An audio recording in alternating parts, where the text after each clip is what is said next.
There we go. All right, says I'm live. It just came up, but I don't see it yet. You don't see it? A little patience, ladies and gentlemen, while we wait for our, what would you call him? Production manager to tell us what's going on. Do you see it on yours?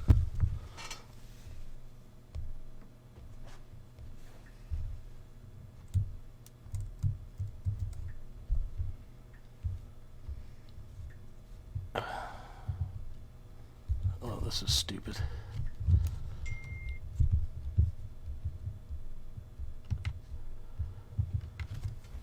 Nothing? You're on there. I'm on there. All righty. Good afternoon, everyone. Andy Edleman with M.T.H. Electric Trains. I'm the Vice President of Marketing. I'm with Rich Foster, our Vice President of Sales. And we're broadcasting from Columbia, Maryland, the lovely planned community where M.T.H. is headquartered. And we're about to close, at least on site. The Governor of Maryland, Larry Hogan, has announced, as many other states have done, that all non-essential businesses are supposed to close. Maryland will be closing at 5. Now, I don't know about you folks, but how can model trains be non-essential? I just don't see that being the case. So regardless, we'll do our best to engage you today with some news. And just one quick second, are we getting audio? We're getting audio. Okay, just want to make sure that everybody can hear us out there. Obviously, everybody here is fine. We've been chugging along throughout this whole process. And what we're going to try to do is give you some updates about what's going on here at MTH and what's happening with our schedule, and if maybe look at some new products, a catalog and whatnot. Rich is going to try to help me out. We'll do our best to get through this as best as possible. One of the things that people are asking us is, what's the status of product that's coming in? When are we going to see things, so on and so forth. So we are in production overseas. Our guys are hard at it. We're running about 80% capacity. Obviously, China was the first country to have to deal with this thing, and there's a shortage of manpower over there. So as a result, it's a little difficult to maintain your capacity where we'd like it to be. That said, we do have some product on the water due to arrive here in mid-April. I'm not sure how we're going to deal with that from a fulfillment standpoint, but we'll manage one way or the other. That's right. Rich is in contact with all of our retailers, and obviously a bunch of them in Ohio and Pennsylvania and Illinois, California, New York, New Jersey. They're all closed now, and so it's a struggle. And really, what the hope of this whole thing is to provide information to you guys. When we close tomorrow, we'll be working remotely. So MTH will stay open. Our technicians, our customer service folks will be able to monitor the phones remotely. So if you have questions, you can certainly call us and whatnot. You want to say something? Sure, absolutely. You can call us. Also, some of our shops, their storefronts are closed, but they're continuing to ship. So if they are, certainly in these tough times, feel free to give them some business. They'll need it.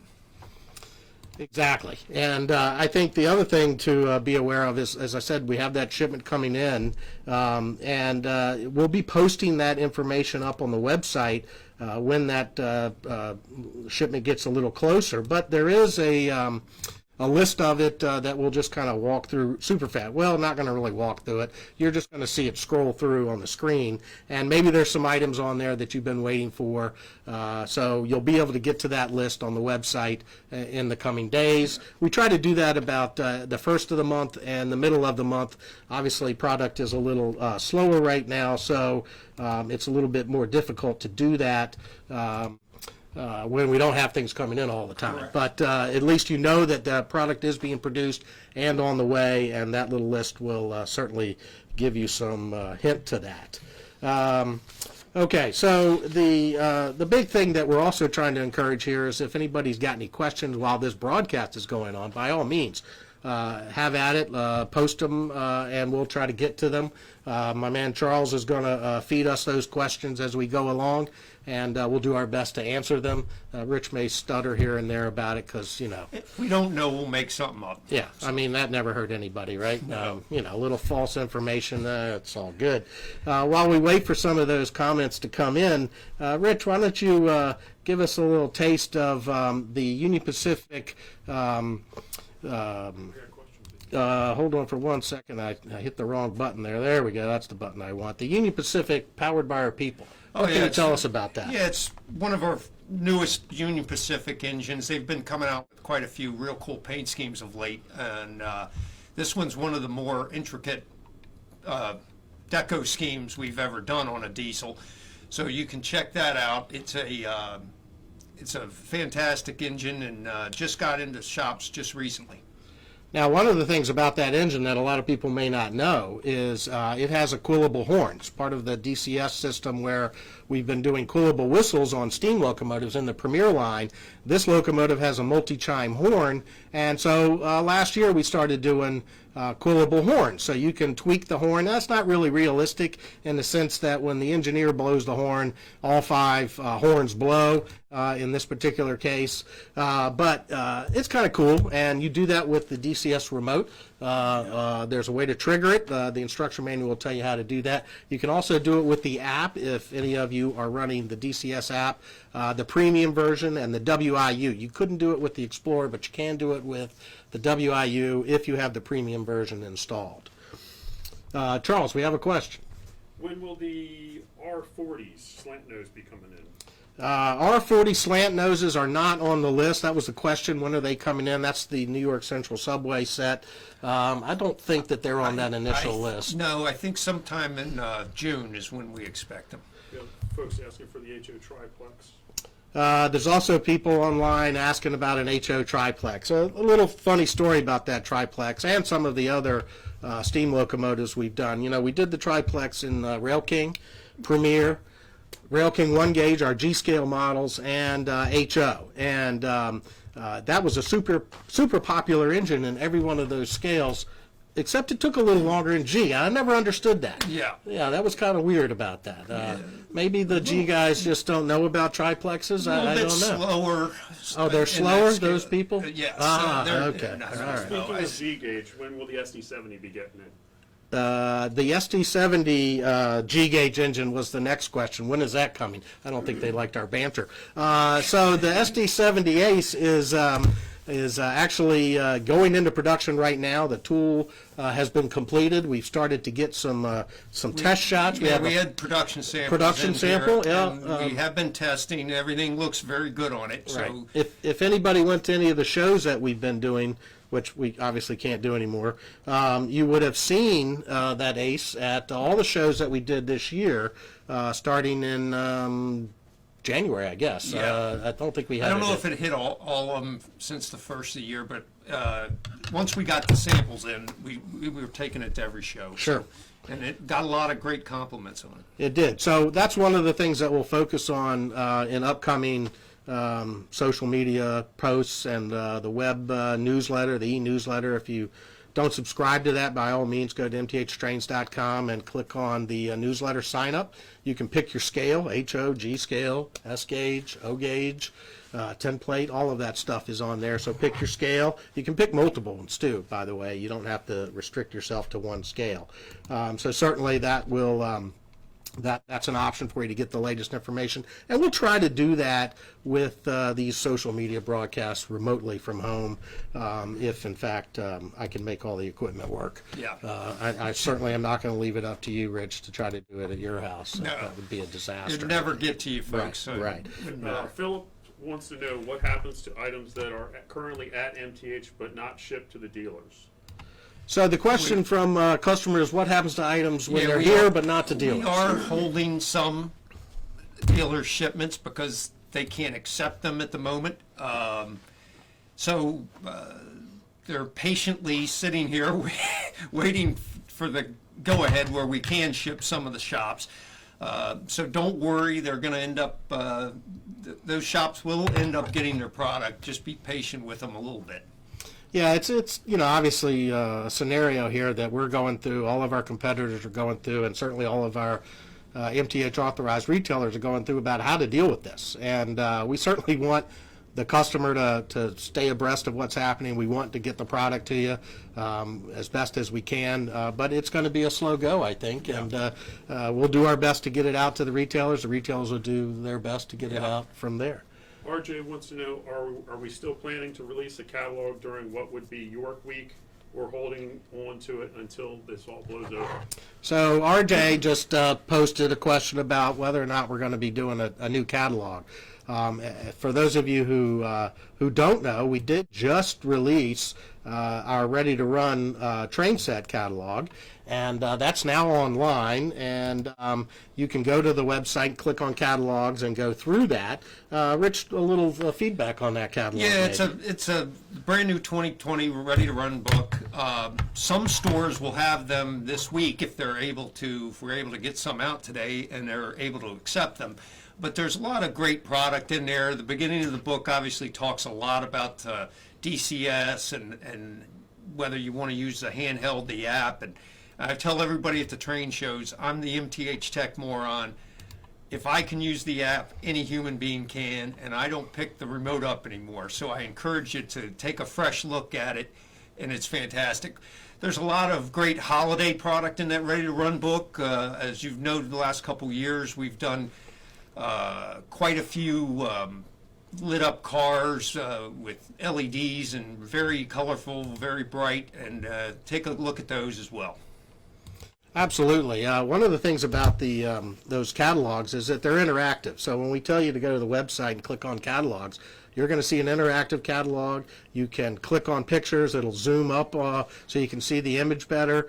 You can click on the item numbers. That'll take you to the detail page on the website, and you'll get more information about it. Certainly if an item is already shipped, you can see a retailer who's got it in stock. So there's different ways to learn about the product. One other thing, we had a lot of people requesting more standard gauge track. You'll see that in the book as well after about a year's hiatus. So both the tubular and the roadbed tracks back in the book. Absolutely. One thing about the standard gauge business, we get calls and questions all the time at train shows and whatnot about, where are we at, what are we going to do, and this is really an opportunity to get back to folks and let them know that tin plate standard gauge is really the blood of MTH. That's how we got started way back in the 1980s, and unfortunately the market demand hasn't been as strong as we'd like of late, and that's really made an issue for our production capacity problems in that we can't build the quantities that the market can absorb right now with the current sources, so we're looking at other options. So who knows, you'll see an opportunity down the road. The track is a good indication that we believe there's still interest there, and we're excited about pursuing that as time goes on, but for now it's a bit of a hiatus on that. Another question, Charles? What have we got in S-Gauge that's coming? So S-Gauge, S-Gauge news. That's from Bill. Bill, appreciate that comment and that question. For those of you who don't know, we do have an S-Gauge catalog online, and we recently got in, I believe, the NW2, and that was a production sample, and we've been testing that pretty aggressively. Haven't seen any deco samples yet, but they should be coming later this spring. So we're looking to roll those things out sometime in the summer. That'll be followed by the SW8 and then the F7s. F7s, yeah, after that. So the S-Gauge market has been good for us. We certainly liked getting into that, and no question that the consumer, the S-Gauge consumer loves it, and that we get more feedback about S-Gauge than we do any other scale, I think, when we're at some of these shows. So we're going at it. Scott wants to know if we're doing any of the latest Canadian Pacific SD70 or SD70. So Scott has asked whether or not we're doing any of the latest Canadian Pacific SD70 Ace paint schemes. For those of you who don't know, the railroads have been doing what we call heritage schemes. Union Pacific was the first to do it. Norfolk Southern has since followed up, and now Canadian Pacific is doing it. And that'll be something that we look at. I think a question we had earlier was about the 2020 Volume 2 catalog and when that was coming. Obviously, we're focused on the Ready to Run book because that's out. but that 2020 Volume 2 catalog is coming out mid-April. And it'll be online. We're Yep. targeting the 22nd of April, which would have normally been the day before York, the TCA show Yep. in York, Pennsylvania. Regrettably, that show has been canceled. I know we're definitely upset about that here. Oh, heartbroken. Yeah. It's a great show, but twice a year. So I digress. I apologize. Yeah, the book will be, it may not be out on the exact same date York would have been, but it won't be far after, a few days, maybe a week. So, Yeah, no, I think actually it will ship to subscribers about the same time it normally would Yeah. have. So, Yeah. and that's the beauty of the way we've got our company set up, where we can work remotely and finish that book. It's about 2/3 of the way done right now, and you'll see it middle of April. Any other questions, Charles? How do we pick the road names that we do? Oh, good question. Somebody wants to know how we pick road names. we argue for a while and we come to a consensus. Well, that's one way of looking at it. Sometimes we stick our finger up in the air and wait for something to stick. But to be honest with you, the way we pick a lot of paint schemes and a lot of locomotives and freight cars and whatnot is from consumer input. Absolutely. We've got 50,000 submissions over the last 5 or 6 years on the website alone that have to do with product suggestions. Yes. And we do mine that data fairly extensively to help shape the product line. And it's the way our company has been able to grow and succeed over the years. We couldn't do it. We're just not smart enough. Clearly. No, we need that's that. We need obvious. that input. That's obvious. No, we do listen, and obviously, a lot of it is some experience over the years here, and trying to find out what appeals to the consumer. So, keep the suggestions coming in. That is the primary way. If someone has a repair here, Question from an audience member is about the status of a repair. That's probably the toughest part about this whole scenario, is how we're going to get repairs done and shipped back. All I can tell people is patience. This is the heavy season, so we're behind as it is. Typical of all of the manufacturers this time of year. We would just normally be coming out of the heavy season and catching up on any backlog. I don't know what the time frame is for backlog, but typically this time of the year is when we start to ramp out of that, and it's going to take a little longer. There's Yeah, really we're not much we hopeful can do. that we can get, that this won't take, as long as some fear it's going to take, and we're just going to have to play it the way we see it, in terms of getting our techs back to their benches and getting product turned around to you. So one of the other things that we wanted to try to convey to folks is some of the new features that our products have. And late in December, we shipped our HO Big Boy, and that was the first HO engine that we had a smoking whistle on. We call it quillable steaming whistle. Yes. And when operated in DCS mode, you can actually have smoke come out of the whistle when the whistle blows. And with DCS, whether it be the physical handheld remote or the DCS Premium app and the WIU Wi-Fi interface unit, you can actually play the whistle and have the smoke effect be really kind of coordinated with how high the Yes, pitch is. Correct. And you can also, in DCC mode, you can trigger the smoking whistle. Well, that's correct. And one of the things that we wanted to show people was, how easy it is to do in DCC. All it really takes is a quick push of the F7 key F7, on that your turns- DCC controller. In either DCS or DCC, it comes out of the box not turned on. It has to be activated in order to use it, because if some people weren't going to put smoke fluid into the chamber, we didn't want to damage the smoke unit. So in order to play the quillable smoking whistle, you do have to activate it first, whether you're in DCC mode, that's the F7, or DCS as well. That's correct. So there's a couple of tricks to it. First is actually putting the smoke fluid into the locomotive. That's a bit of a challenge because it's HO. Not so bad on our O-gauge Premier Steam models, and certainly our G-gauge Yeah. models that have had it, not that big of a deal. So inside the box is a smoke fluid ampule, a proto-smoke fluid, and a little funnel, a little plastic funnel with a plastic nozzle on it.